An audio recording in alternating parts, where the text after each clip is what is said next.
মনোনয়ন বিভাগৰ বিভিন্ন আঁচনি যেনেকুৱাকৈ প্ৰধানমন্ত্ৰী আৱাস যোজনা হওক বা অমৃত সৰোবৰ হওক বা মুখ্যমন্ত্ৰীৰ মহিলা উদ্যমিতা আঁচনি হওক যিমানবোৰ আঁচনি যেহেতু প্ৰতিখন জিলাত মই ৰিভিউ কৰোঁ আৰু সেইটোৰ আধাৰত আজি আমি লখিমপুৰত ৰিভিউ কৰিছোঁ আৰু ইয়াৰে কাম কাজ মই সন্তুষ্টি প্ৰকাশ কৰিছোঁ।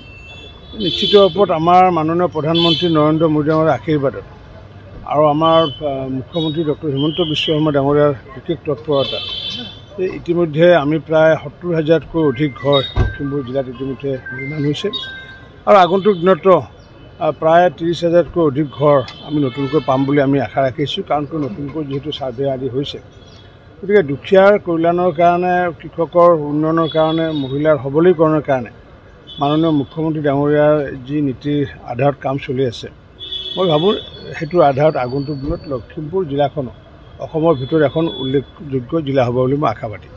এতিয়া অভিযোগ যেতিয়া এটা আহে, মই যদি নিকা হওঁ মই তেতিয়া লগে লগে স্পষ্টীকৰণ দি দিওঁ। আমি সংবাদ মাধ্যমৰ মানুহ, মই নিজে সংবাদ কৰ্মী হিচাপে কাম কৰিছোঁ। সাধাৰণতে যেতিয়া অভিযোগ আমি লিখোঁ বাতৰি কাকতত, লিখাৰ লগে লগে আমি সাধাৰণতে কি কৰোঁ, যেতিয়া মই এইটো কৰা নাই আমি স্পষ্টীকৰণ দিওঁ। এইটো পৰম্পৰাগতভাৱে আমাৰ চলি আহিছে। গতিকে আমি প্ৰমাণ, এতিয়া মই এখন বাতৰি কাকতত বা এটা সংবাদ মাধ্যমত বা এজন ব্যক্তি হিচাপে মই কাৰোবাক দোষী সাব্যস্ত নকৰি পেলাই অভিযুক্ত কৰিলোঁ। সেই মানুহজনৰ দায়িত্ব, প্ৰথম দায়িত্ব হৈছে কি যে তেওঁ যে সেইটো অভিযুক্ত নহয়, তেওঁ নিজে স্পষ্টীকৰণ দিয়াটো দায়িত্ব। গতিকে মাননীয় মুখ্যমন্ত্ৰী আমাৰ কৈছে 10 ছেপ্টেম্বৰ তাৰিখে প্ৰমাণসহ তেখেতে ক'ব।